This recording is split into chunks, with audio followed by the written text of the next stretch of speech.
Còn nó có chảy ghê không?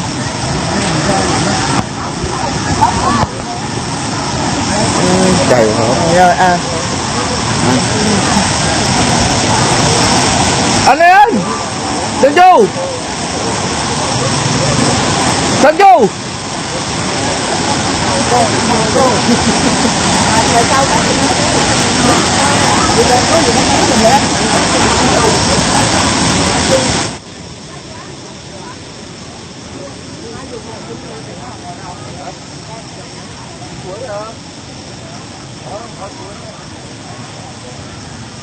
Cái suối nó lở rồi, là coi suối lở không? Lở, lở lụt luôn á, nó sập luôn á, chỗ nó nè, chỗ mấy người đứng nó sập luôn nữa.